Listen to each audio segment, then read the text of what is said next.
नाथ प्रणाम मुझे स्वागत करुच्ची आज मीठा कथा को आपण मैंने समस्त अल्प बहुत महाभारत युद्ध कथा शुणी महाभारत युद्ध रे पांडव एवं कौरव मान भितर जो युद्ध होता से युद्ध रे वीर मान भितर निजस्व गोटे ख्याति संपन्न कर जड़े वीर थे अभिमन्यु जे कि अर्जुन एवं सुभद्रा सुपुत्र वीर थे जी ही चक्रव्यूह प्रवेश करते जितेबाला से गर्भस्थ था अर्जुन सुभद्रा को चक्रव्यूह घटनावली प्रकाश करुता से चक्रव्यूह प्रवेश कर कौशल कही सारी किंतु बाहर कौशल कहवा समय पूर्वर सुभद्रा को निद लगी जाइए तो अभिमन्यु चक्रव्यूह बाहर कला जानी ना किंतु वीर वीर फलाफल को डरे नहीं एवं से चक्रव्यूह प्रवेश कर जाइए समयांतर कौरव वीर मान द्वारा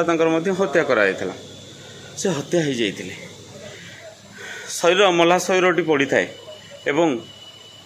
से शरीर रे प्रकृति चंद्रदेव थिले चंद्रदेव 16 वर्ष पई अभिशप्त जीवन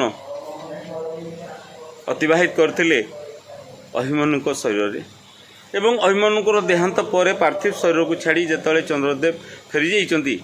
तांकर निज प्रवेश को निज प्रदेश को सेठारे 37 नक्षत्र गहन और स्त्री संगर रखी से मर्तरे देखुं जे जड़े 16 वर्षर सौम्यकांत युवक